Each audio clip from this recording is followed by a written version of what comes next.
Hi friends, welcome back to my channel Siri Aadya creations. ఈరోజు బ్రహ్మముడి ఎపిసోడ్లో కవి గారు తను రాసిన కవిత్వం చూసుకుంటూ అప్పు నన్ను కలవద్దు, మాట్లాడద్దు అని చెప్పింది. ఇక నా మనసులో మాటను తనకి చెప్పడం కూడా వేస్టే అని అనుకుంటూ తను రాసిన కవిత్వాన్ని మలిచి పడేస్తాడు. అదంతా అక్కడ రాజు చూస్తూనే ఉంటాడు. తను లోపలికి వెళ్ళాక ఆ కవిత్వాన్ని తీసి రాజు చదువుతాడు. రాజు ఇలా అనుకుంటాడు, నీ లోపల అప్పు పైన ఎంత ప్రేమ దాచుకున్నావు, ఇది ఎలాగైనా నేను బయటికి తీసుకొస్తాను, ఎలాగైనా నీతోనే ఇదంతా బయటికి తీసుకొచ్చి నీ ప్రేమని ఎలాగైనా గెలిపిస్తాను అని అనుకుంటాడు రాజు. కనకం చాలా హ్యాపీగా వాళ్ళ హస్బెండ్ కృష్ణమూర్తి దగ్గరికి వచ్చి, ఏమండి ఈరోజు అప్పుకి చూడడానికి పెళ్లి వాళ్ళు వస్తున్నారు, మా అక్క ఒక సంబంధం చూసిందంట, వాళ్ళు అప్పు ఫోటో చూసి ఓకే చెప్పారంట, ఇవాళ వస్తారని చెప్పింది మా అక్క అని చెప్తూ ఉంటుంది. అప్పుడు కృష్ణమూర్తి ఇలా అంటాడు, ఇదంతా నువ్వు అప్పుకి చెప్పావా అనేసి. అప్పుడు అప్పు అదంతా వింటూనే ఉంటుంది. కనకం అప్పు దగ్గరికి వెళ్ళి, విన్నావు కదనే ఇదంతా, నీకు ఓకేనా, నీకు ఇష్టమేనా అనేసి అడుగుతుంది కనకం. నేను నా ఇష్టంతో చేసినవన్నీ కూడా ఇవి జరగలేదు అమ్మ, అందరూ బాధపడే విషయాలే, అలా ఇప్పుడైనా మీ ఇష్టంతో చేయండి, అప్పుడైనా మీరైనా హ్యాపీగా ఉంటారు కదా, నా ఇష్టంతో ఏం పని లేదు అనేసి చెప్పి లోపలికి వెళ్ళిపోతుంది. కనకం చాలా హ్యాపీగా ఫీల్ అవుతుంది, అప్పు కూడా ఒప్పుకుంది అనేసి. అప్పుడు కృష్ణమూర్తి అంటాడు, మనము మన సొంతంగా నిర్ణయం తీసుకోవడం కరెక్ట్ కాదేమోనే అని అంటాడు కృష్ణమూర్తి. అప్పుడు కనకం మరి ఏం చేద్దాం అని అంటుంది. కనకం కృష్ణమూర్తి ఇలా అంటాడు, మన ఇద్దరు పిల్లల్ని రమ్మని చెప్పు అని కనకంకి చెప్తాడు. రాజ్ కావ్య గదిలో ఉంటారు.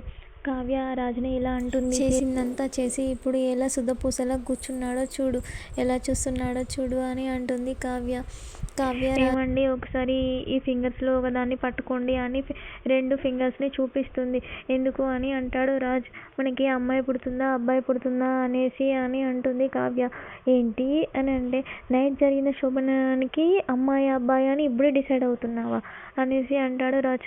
అవునండి, మనకు అమ్మాయి పుడుతుందా అబ్బాయి పుడుతుందా, ఒకవేళ అమ్మాయి అయితే ఏం పేరు పెట్టాలి, అబ్బాయి అయితే ఏం పేరు పెట్టాలి అని ఇలా అడుగుతూనే ఉంటుంది. ఒకవేళ పుట్టాక కూడా వాళ్ళకి పురుడు ఎక్కడ పోయాలి, మా అమ్మ వాళ్ళ ఇంటికన్నా ఇక్కడ పోయాలా, వాళ్ళకి అక్షరాభ్యాసం ఎక్కడ చేపించాలండి అనేసి ఇలా క్వశ్చన్స్ వేస్తూనే ఉంటుంది. అప్పుడు రాజు అంటాడు, వాళ్ళకు పెళ్ళి చేయడం వద్దా, పెళ్ళి ఎక్కడ చేయాలి అనేసి అంటాడు రాజు. పెళ్ళికి కూడా ఒక టెంపుల్ చెప్తుంది కావ్య. అలాగే శోభనం మాత్రం మన బూత్ బంగ్లాలో మనం వెళ్ళాం కదా, అక్కడే ఖర్చు లేకుండా ఉంటుందిలే అనేసి అంటుంది కావ్య. రాజు ఇలా అంటాడు, నిన్న నువ్వు ఆ విషయం ఎవరికి చెప్పను అనేసి మా అమ్మకి నానమ్మకి ఎందుకు చెప్పావు అనేసి అంటాడు కావ్యని. అప్పుడు కావ్య ఇలా అంటుంది, నేను ఎవరికి చెప్పలేదండి, ఒక అమ్మమ్మకి అత్తయ్యకి మాత్రమే చెప్పాను, ఇంకా కావాలంటే మీరే తెలుసుకోండి అనేసి అంటుంది. లేకపోతే రాండి, మీరు నాతో రాండి అనేసి అంటుంది కావ్య. ఎందుకు అని రాజు అంటాడు, లేదండి మనం రూమ్కి వెళ్ళి వాళ్ళ డోర్ కొట్టి, నేను నైట్ బూత్ బంగ్లా గురించి మీకు చెప్పాను అనేసి అడుగుదాం పదండి అనేసి అంటుంది కావ్య. అప్పుడే కావ్యకి కాల్ వస్తుంది. కనకం కావ్యకి కాల్ చేస్తుంది. రాజు ఎవరాలు అని అంటాడు. అమ్మమ్మ అనేసి అంటుంది. అమ్మమ్మ ఏంటి అనేసి అంటుంది కనకం. అప్పుడు రాజు కావ్య నోరు మూస్తాడు. లేదమ్మా ఏం లేదు చెప్పు అనేసి అంటుంది. నైట్ కాల్ చేశానే, నువ్వు కాల్ లిఫ్ట్ చేయలేదు అనేసి అంటుంది కనకం కావ్యని. కావ్య ఇలా అంటుంది, నైట్ కాల్ చేసావా అమ్మ, నేను అది బూత్ బంగ్లా అనేసి అనడంతోనే రాజ్ మళ్ళీ నోరు మూస్తాడు. నువ్వు ఆ విషయం చెప్పావంటే చంపేస్తా నిన్ను అనేసి అంటాడు రాజు. అప్పుడు కావ్య, లేదమ్మా మీరు రెస్టారెంట్కి వెళ్ళామమ్మా, అందుకే మేమిద్దరం నేను మీ అల్లుడు ఇద్దరం కలిసి రెస్టారెంట్కి వెళ్ళామని చెప్తుంది కనకం. అప్పుడు చాలా హ్యాపీగా ఉంది నాకు అంటుంది కనకం. నీకు ఒక గుడ్ న్యూస్ చెప్పాలి, ఆ అప్పుకి పెళ్లి సంబంధం వచ్చింది, ఇవాళ పెళ్లి చూపులు, నువ్వు అల్లుడు గారు స్వప్న అందరూ కలిసి రాండి అనేసి చెప్తుంది. సరే అమ్మా వస్తాం, నాకు చాలా హ్యాపీగా ఉంది అనేసి అంటుంది కావ్య.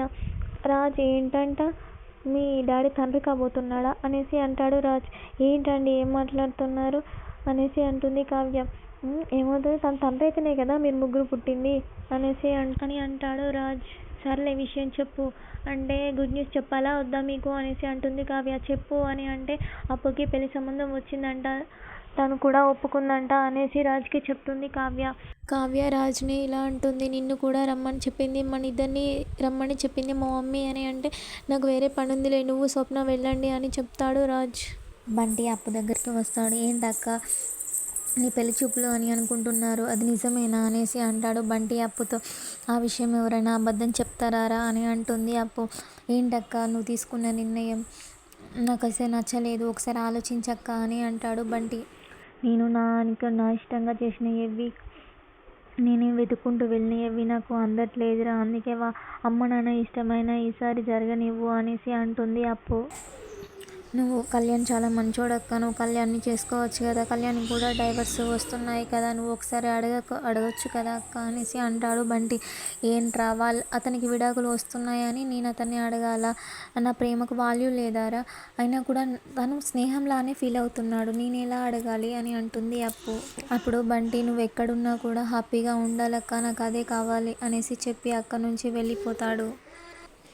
కృష్ణమూర్తి బయట కూర్చొని బొమ్మలకు రంగులు వేస్తూ ఉంటాడు. అప్పుడే కావ్య, స్వప్న ఇద్దరు కారు నుంచి దిగుతారు.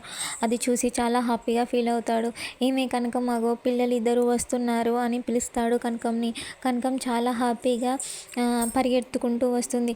ఏమి కింద పడతావే అనేసి అంటాడు కృష్ణమూర్తి. వాళ్ళని చూస్తూ చాలా హ్యాపీగా ఫీల్ అవుతుంది కనకం. కనకం బయటికి పరిగెత్తుకుంటూ వచ్చి వాళ్ళని చూస్తూ చాలా హ్యాపీగా ఫీల్ అవుతుంది. ఏమండి, వాళ్ళను చూడడానికి నా 2 కళ్ళు చాలట్లేదు, వాళ్ళిద్దరు అలా నడుచుకుంటూ వస్తుంటే నాకు చాలా సంతోషంగా ఉందండి అని వాళ్ళని చూస్తూ ఇద్దరు చాలా హ్యాపీగా ఫీల్ అవుతారు. వాళ్ళు రావడంతోనే కనకం వాళ్ళని హగ్ చేసుకొని, స్వప్నని, కావ్యని హగ్ చేసుకొని చాలా హ్యాపీగా ఫీల్ అవుతుంది. మీరు ఇలా కలిసి రావడం నాకు చాలా హ్యాపీగా ఉంది. ఇలా కనకం పిల్లలతో ఇలా అంటుంది. మీరిద్దరూ ఇలా కలిసి వస్తుంటే చాలా బాగుంది, ఇలా మీరు ఎన్నాళ్ళయిందో ఇలా కలిసి రావడం అనేసి వాళ్ళకు చెప్తూ చాలా హ్యాపీగా ఫీల్ అవుతుంది. అప్పుడు కావ్య వాళ్ళ డాడీని ఇలా అంటుంది, బాగున్నావా నాన్న అనేసి. స్వప్న ఇలా అంటుంది, తను చూస్తే తెలియట్లే ఎంత సంతోషంగా ఉన్నాడో అనేసి అంటుంది స్వప్న.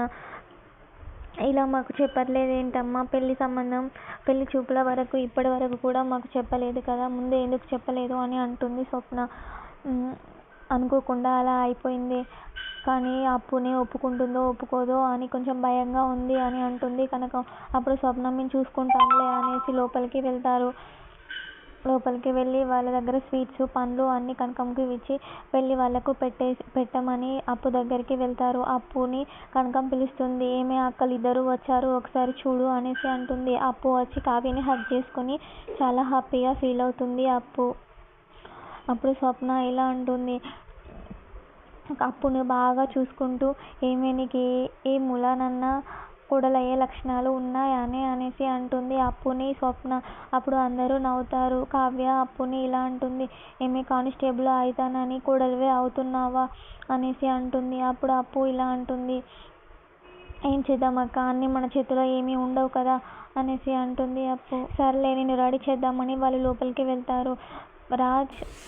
రాజ్ బయటికి వస్తే చూస్తే కళ్యాణ్ బయట వరండాలో కూర్చొని ఉంటాడు. ఇక్కడ ఉన్నావా, నీలోని మాటని ఎలాగైనా బయట పెట్టిస్తా అని అనుకుంటూ కళ్యాణ్ దగ్గరికి వెళ్ళి పక్కన కూర్చొని, ఇవాళ ఏం జరిగిందో తెలుసా, ఇన్నాటికి నీ కళ నెరవేరిపోతుంది, ఇన్నాటికి ఒక కథకి సుఖాంతం కూడా దొరికిపోయింది అనేసి రాజ్ ఇలా రివర్స్లో మాట్లాడుతూ ఉంటాడు. ఏమైంది అనేసి అడుగుతాడు కళ్యాణ్. అప్పుడు నీకేం చెప్పలేదా కావ్య, స్వప్న ఇద్దరేం చెప్పలేదా అనేసి అంట. అలాగే కావ్యకి నేను దొరికినట్టు స్వప్నకి రాహుల్ దొరికినట్టు అప్పుకి కూడా ఒక తోడు రాబోతుంది అనేసి ఇలా ఇండైరెక్ట్గా చెప్తూ ఉంటాడు. ఏం మాట్లాడుతున్నావు అన్నయ్య అనేసి అంటాడు కళ్యాణ్. ఇవాళ వాళ్ళిద్దరూ చెప్పకపోతే నేను ఎలా చెప్తాను అనేసి అంటాడు. చెప్పన్నయ్య అనేసి అంటాడు కళ్యాణ్. తనకి ఇవాళ పెళ్లి చూపులు, నువ్వు కోరుకునేది కూడా ఇదే కదా, నీకు కూడా కావాల్సింది ఇదే కదా, అనామిక లాంటి కొంతమంది అనుకునే మాటలన్నీ వాళ్ళ నోరికి మూత పడిపోతాయి. అప్పుకు కూడా పెళ్ళైపోతే తనకు ఒక దారి దొరుకుతుంది.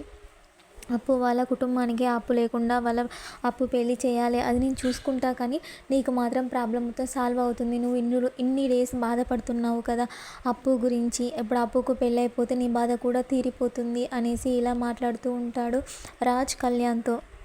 కళ్యాణ్ ఆ మాటలు విని షాక్ అవుతాడు. అప్పుకు పెళ్ళేంటి అనేసి. రాజ్ ఇలా అంటాడు, ఒకవేళ నీకు చెప్పినా నువ్వు వెళ్ళి అబ్బాయి పక్కకు కూర్చున్నావనుకో, చూడ్డానికి పక్క వాళ్ళకు కూడా ఎవరికి బాగుండదు, అందుకే నీకు చెప్పలేదేమో.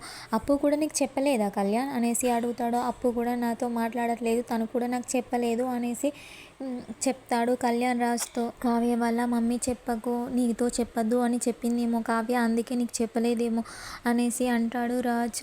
ఇలా చెప్పి నీలోని మాటలన్నీ ఎలాగైనా బయటికి తీసుకొస్తాను అని అనుకుంటూ మనసులో అనుకుని రాజ్ అక్కడి నుంచి వెళ్ళిపోతాడు. స్వప్న కావ్య ఇద్దరు అప్పుని రెడీ చేసుకుంటూ ఉంటారు. బంటి అక్కడికి వచ్చి లోపల కలర్ డబ్బాలు ఉన్నాయి తీసుకువచ్చా అక్క అని అంటే, ఏ వద్దులేరా తర్వాత ఇస్తాంలే అనేసి అంటుంది స్వప్న. అప్పుని రెడీ చేస్తూ ఉంటారు వాళ్ళు. అప్పు ఏదో దీనంగా ఆలోచిస్తూనే ఉంటుంది. ఇంతటితో ఇవాటి ఎపిసోడ్ పూర్తవుతుంది. రేపటి ఎపిసోడ్లో అబ్బాయి తరపున వాళ్ళు మాకు అమ్మాయి నచ్చితే చాలు, మాకు కట్నం కానుకలు ఏమీ అవసరం లేదు అనేసి చెప్తాడు చిన్న పెళ్ళి కొడుకు. వాళ్ళు చాలా హ్యాపీగా ఫీల్ అవుతారు. అలాగే సంబంధం కూడా పెట్టుకుంటారు. పూజారిని పెళ్ళి పెట్టండి అని అంటే తను నెక్స్ట్ వీక్ శుక్రవారం ఉంది అనేసి చెప్తాడు. అప్పు ఏమో పెళ్లి చూపులు అయిపోయాక బయట బావి దగ్గర నిల్చొని బాగా డల్గా ఏదో ఆలోచిస్తూ ఉంటుంది. అక్కడికి కావ్య స్వప్న వచ్చి నీకు అసలు ఈ పెళ్ళి ఇష్టమేనా అనేసి అడుగుతారు. ప్లీజ్ నా ఛానల్ ఫస్ట్ టైం చూసినట్లయితే లైక్, షేర్ అండ్ సబ్స్క్రైబ్ చేయడం మాత్రం మర్చిపోకండి. Bye friends.